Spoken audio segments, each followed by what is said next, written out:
Okay, I'm going to show you how to dip cheese in wax for homemade cheese. So start with a large block of cheese. You can get this in 1 pound blocks, or you can buy like giant wholesale stuff. They're much cheaper. You can also buy it from a craft store for very expensive stuff. So put it in here. You want to make sure that your cheese wax, which is in here, is just barely melted, which is like 120 degrees or something like that. This is smoking, and so it is definitely way too hot, but it's starting to melt, so I'm going to turn that off the heat. The cheese itself, normally do a round, and I have this piece of coat hanger wire. It's got a little bend at the back end of it, and a sharpened point. You stab it through the cheese. Normally do a whole wheel at a time, and then you can dip that in your pot. But in this case, we're going to do a quarter at a time for nice sample sizes. So I'm going to put this in the freezer, and so it gets cool on the outside, so the cheese wax will harden very quickly. So unfortunately, I turned off my microphone for all the rest of the videos. So this part, I was melting the wax. You got to get the wax up really hot before it really melts, but then you want to get it cool down as much as possible. So one option is just be patient and do it very, very slowly on low. The other is to like let it heat up real fast. It's really hard to burn, but it will smoke eventually. And then let it cool down until it's the right temperature. So this wax is about the right temperature. It's right around 160 to 120 degrees, which will have it make a good coat on the cheese. So this cheese has been in the freezer for about 15 minutes, so the outside is nice and cool. So I take this piece of coat hanger. It's just got a bend on the end to keep it from slipping through. Stab it through wherever the center of the cheese is. And that way you can dip the cheese in without getting it on your fingers. So roll it around in there. You want to be very quick, so you can let that layer of wax harden on the cheese and then let it dry between dips. Let it set up, basically. I think I'm dipping a little bit too long, which is why I'm having trouble getting a coat on there. And there's also all these cavities inside the cheese, and like the edges are really hard to get coated.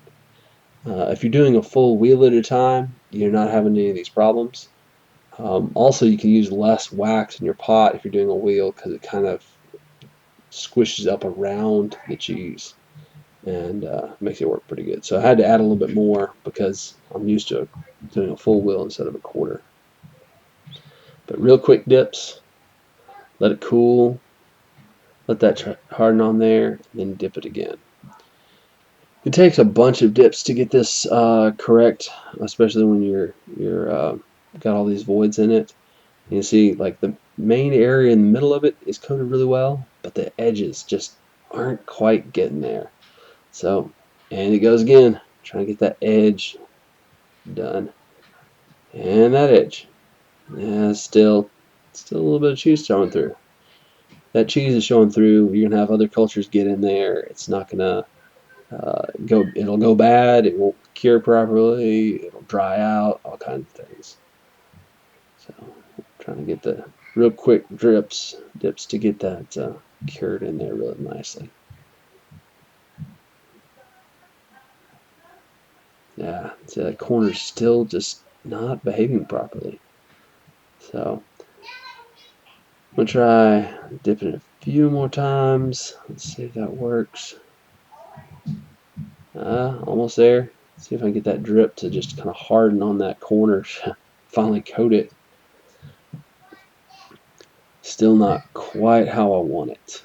Because this is part of the preservation of the cheese. So if it's wrong, we're gonna have bad cheese in a month. That'll be terrible. Almost there. So there is another technique to do this.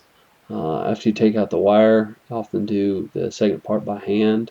So this piece I decided to take out the wire completely and just dip it. So you see, fresh cheese, dip it in there. Normally this is really hard to do when you're doing a full wheel, but these little quarter pieces work pretty good. One of the problems is, see, this one has some really deep voids in it, so I gotta kind of try to scoop the wax in there. If I just push it down like there's a bubble in there, that won't let the wax go up in there. So shake it around, scoop it in there. It's still not quite filling that hole up. It just doesn't want to. And it's going to be a problem when I slice the cheese too, because there's going to be wax up in all these voids, and so you're going to lose, you probably just throw away that part of the cheese or something. But hand dipping is going to work pretty well for this. Finally just poured some in those voids, so we finally fill them up. Just pour a little bit more in there, and that's good.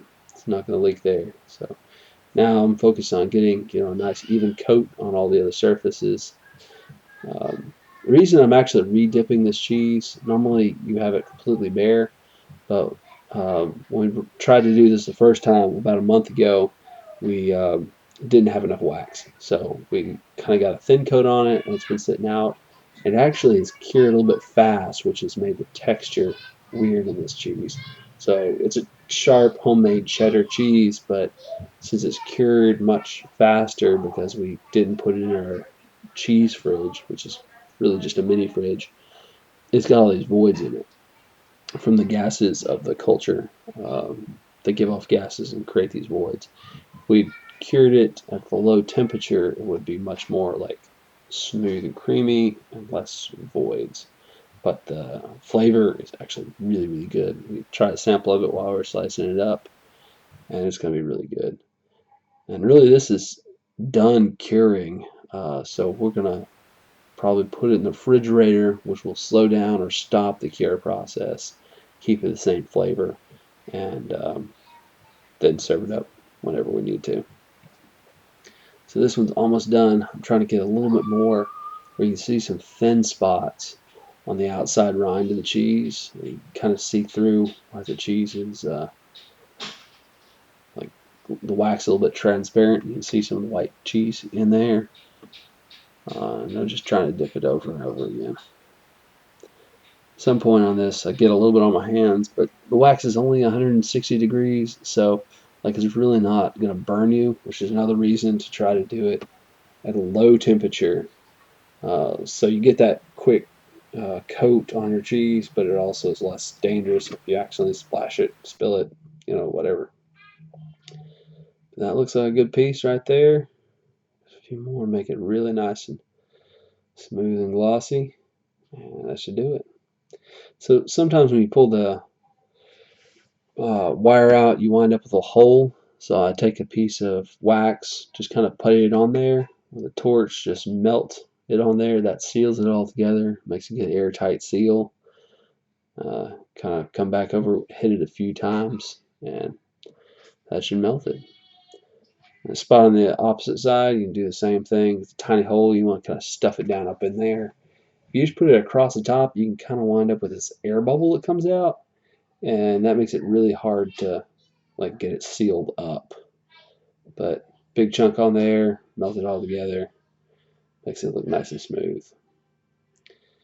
On this one, instead of putting a patch on the top, you can try just melting it, but sometimes that doesn't, there's still a hole there. You want it 100% solid. So you can also just pour a little bit of wax on top of it.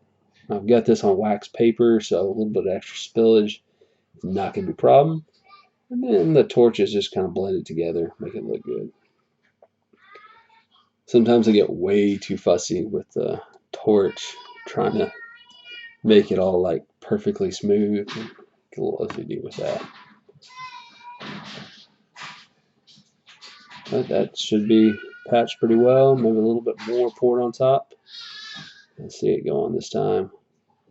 See some of it runs down the side, but that's not a problem. I'll either pull off the excess or just melt it with the torch.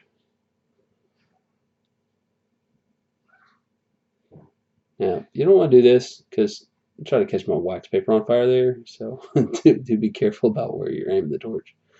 But you can just use it to smooth those up. So that's done.